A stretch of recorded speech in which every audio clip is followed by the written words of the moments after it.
Yes, welcome to today's video, and we are still on introduction to computers. We are going to learn about classification of computers. You have been wondering, since we have so many types and we have so many computers in the world today, which computer is classified together with which one and which one is a different classification to another computer. Now, in this video, we are going to check classifications of all those computers in the world today. Computers are classified into three categories.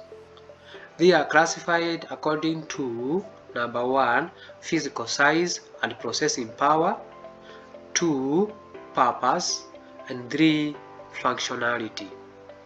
Remember, we have three classification: physical size and processing power, purpose, and functionality.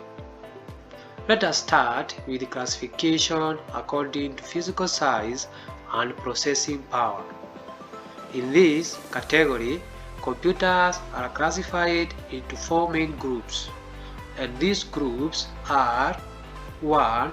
Supercomputers, mainframe computers as the second. The third one is mini computers, and the fourth one is micro computers. And now, since we have the supercomputers, mainframe computers, mini computers, and microcomputers in this category, we are going to find that the microcomputer is the smallest, the mini computer is the second, is bigger than microcomputer, the mainframe computer is bigger than the mini computer, and the supercomputer is the biggest computer, which is also bigger than the mainframe computer. Let us start with the supercomputers, which is the biggest, it is the fastest, it is the most expensive, and the most powerful computer. These computers are used in scientific researches such as nuclear physics and simulation of weapons, and they are also used in weather forecasting. You are going to find that supercomputers are also kept in a special room due to their extreme weight and size. Supercomputers also have got high processing power, and hence they generate a lot of heat. Supercomputers require a special cooling system since they generate a lot of heat.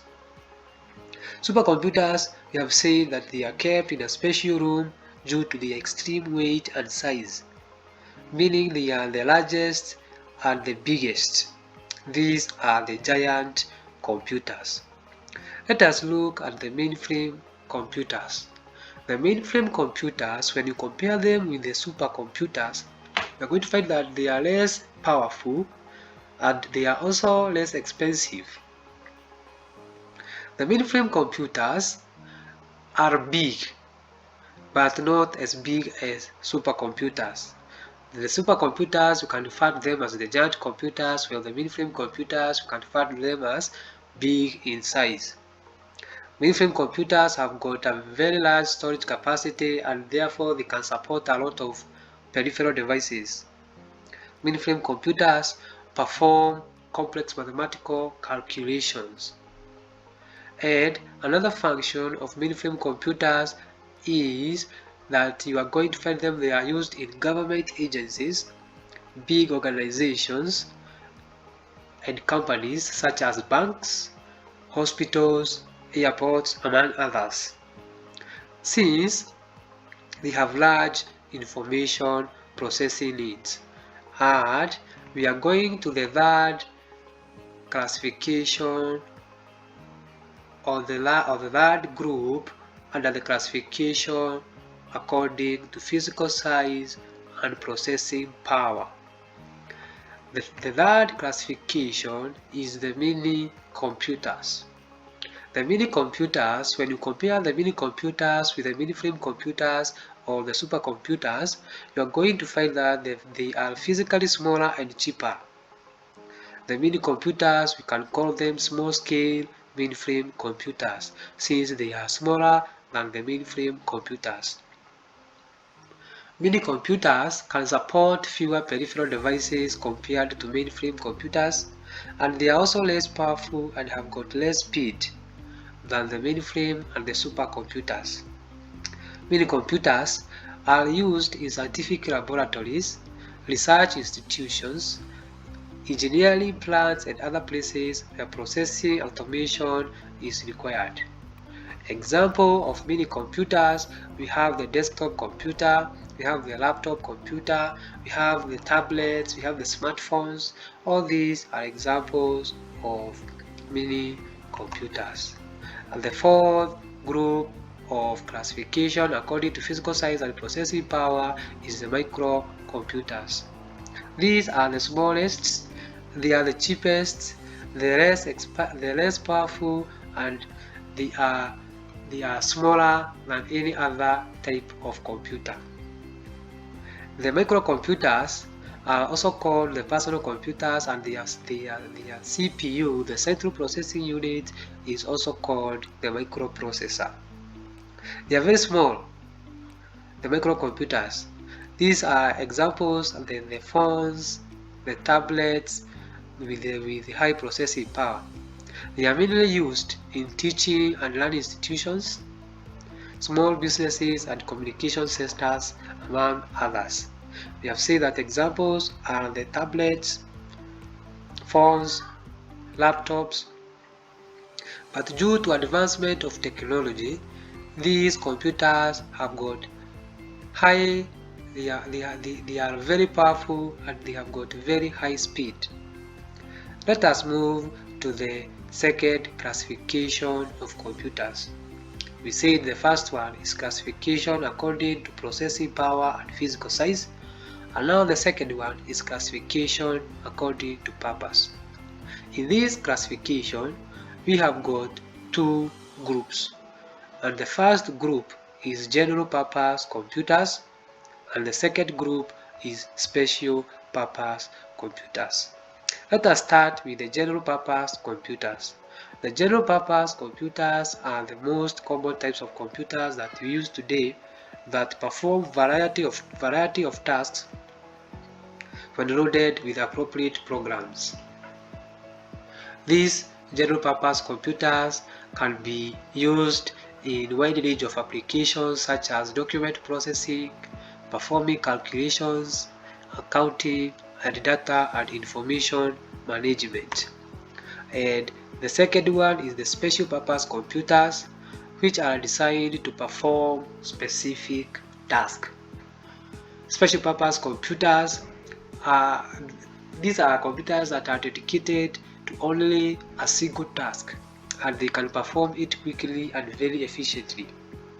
They cannot perform any other task except the one they are meant to do.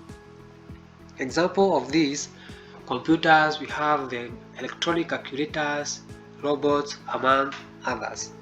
And we move to the third classification. And this classification is the classification according to functionality. In this classification, we have three groups. In these groups, they are classified according to the type of data that they process, and we have two types of data. Type of data number one is the discrete data or the digital data. Type of data number two is continuous data or the analog data. Analog data or analog signals are represented using a continuous waveform, and digital signals or digital data is represented using a two-state waveform as shown below. And now let us move to this classification of these groups.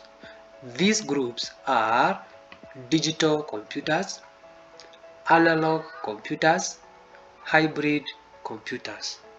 These are the three groups: digital, analog, and hybrid. Let us start with the digital computers.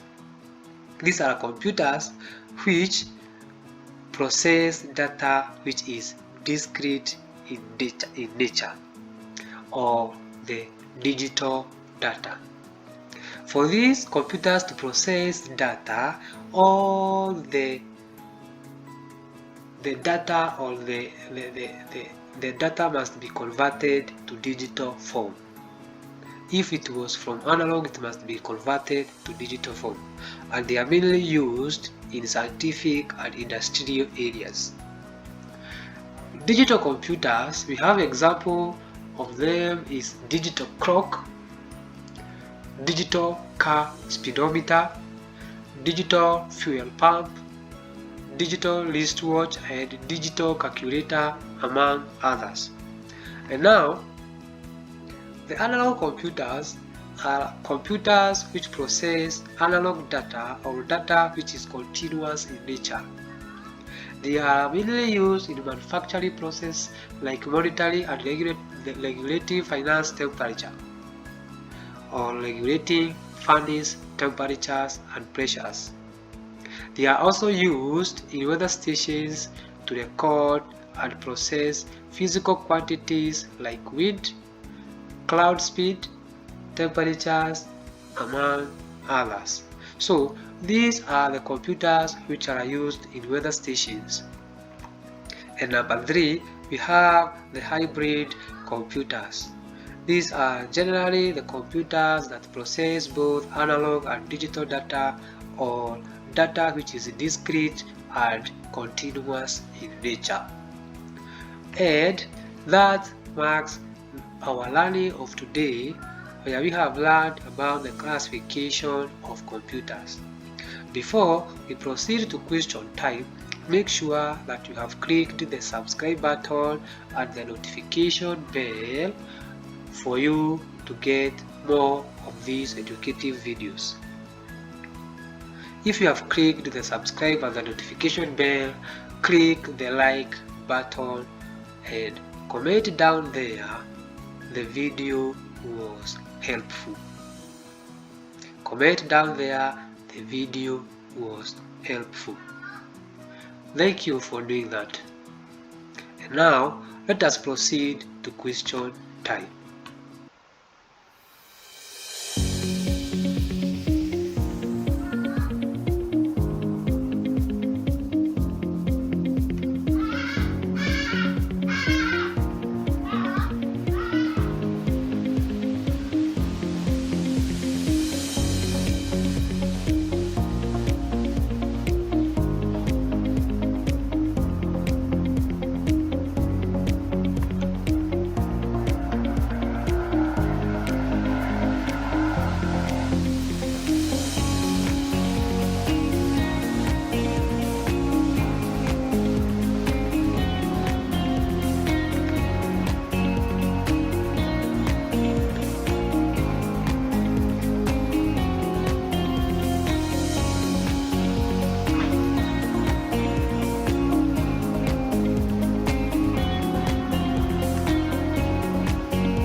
And that is the end of our lesson and the video today.